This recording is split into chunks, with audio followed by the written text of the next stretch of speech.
So Will Smith is finally making an apology to Chris. Let's listen.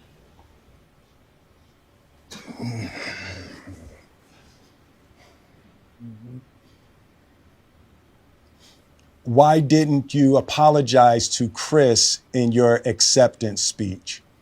I was fogged out by that point. It's all fuzzy. Yeah, was he being fuzzy? Was he fuzzy because he was still having what might have been like an outer body experience in that moment? Or was he fuzzy and not apologizing at that moment? More so because he did what the fuck he did and he meant what the fuck he did. And at that moment, he probably may not have been sorry. Just wondering, what does fuzzy really mean? I've reached out to Chris, and the message that came back is that he's not ready to talk, and when he is, he will reach out. Oh, this is interesting. I wonder why Chris is like still not willing to talk to Will. Is he just that mad, or is he really planning maybe to file some kind of litigation against him, or what exactly? Because I would have thought they would have kind of like, maybe talked through all of this by now. But I wonder what's really happening. What is Chris really thinking as far as why he's not reaching out or accepting Will's invitation to talk? I wonder what's up with that. What do y'all think? So I will say to you, Chris, I apologize to you. My behavior was unacceptable, and I'm here whenever you're ready to talk. I want to apologize to Chris's mother. Now, I had mad respect when Will apologized to Chris's mother. See, this is a man who I feel like this is my generation. He's like, because I really respected that he really wanted to say something to this man's mother, who obviously felt some kind of way about what happened that night. So big ups to Will to extending an apology to Chris's mom. I saw an interview that Chris's mother did, and that was one of the things about that moment. I just didn't realize, and I wasn't thinking, but how many people got hurt in that moment. So I want to apologize to Chris's mother. I want to apologize to Chris's family, specifically Tony Rock. We had a great relationship. Tony Rock was my man. And this is probably irreparable. I spent the last 3 months replaying and understanding the nuances and the complexities of what happened in that moment. And I'm not going to try to unpack all of that right now, but I can say to all of you, there is no part of me that thinks that was the right way to behave in that moment.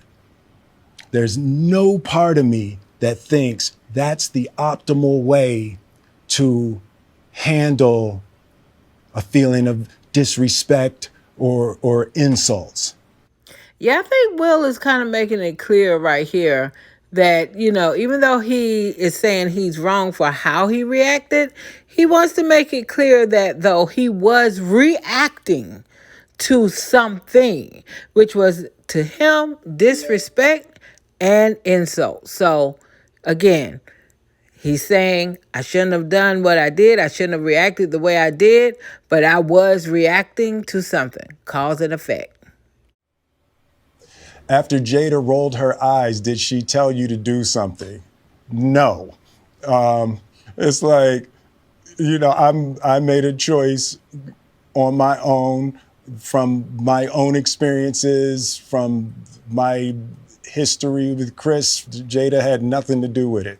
Do y'all think that's true? Do y'all think it's true that Jada didn't tell him to do anything? Personally, I don't know. I don't know. I think even if Jada did tell him to go and do that, he would never tell us. And I also respect that since he's her husband, like to not throw her out there because everybody has so many opinions about Jada. So many people want to make Jada the villain. And I don't really think that's fair because whatever is going on with Will, you can even see it in his eyes in this interview. You can see it in the August Alsina interview. There's a lot of stuff I feel like Will needs to fix for Will that even goes back to his childhood. So I think it's kind of unfair to make Jada the villain in this whole situation.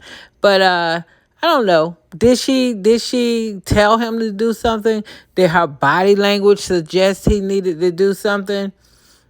I don't know. But at the end of the day, I'm happy that he did not make her the villain because the wounds that he need to heal, I really feel are really all about him primarily and not her. I'm sorry, babe. I'm going to say sorry to my kids and my family for the heat that I brought on all of us.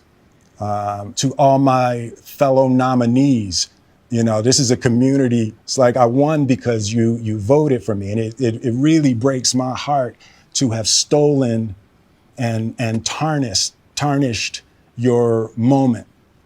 I can still see Questlove's eyes. It happened on Questlove's award, and it's like I'm sorry really isn't sufficient. Now I believe Will really means this. I mean, unless he's acting his ass off right now in this moment, I really do believe he is genuinely and sincerely sorry, especially for all of the, domino effect of what he did that night. The Questlove award and that happening at that moment, which was a monumental moment for Questlove. I really believe that this man does regret that. I really do believe that. What would you say to the people who looked up to you before the slap, or people who expressed that you let them down? So there's two things. One, disappointing people is my central trauma. I hate when I let people down. So it hurts. It hurts me psychologically and emotionally to know I didn't live up to people's image and impression of me. And the work I'm trying to do is I am deeply remorseful, and I'm trying to be remorseful without being ashamed of myself, right? I'm human, and I made a mistake, and I'm trying not to think of myself as a piece of shit. So I would say to those people, I know it was confusing. I know it was shocking. But I promise you, I am deeply devoted and committed to putting light and love and joy into the world. And, if you hang on, I promise we'll be able to be friends again. Look, the bottom line is Will Smith, the entertainer, is going to be absolutely fine. Everybody loves Will. Everybody loves Will. So Will Smith, the entertainer, will be fine. It is my hope that Will Smith, the human being, tends to whatever those needs are, those wounds that need to be tended to, that what appears to be unresolved trauma is addressed so that Will Smith, the human, can evolve and be in a better space. For him. For him. Not for the lights, but for him.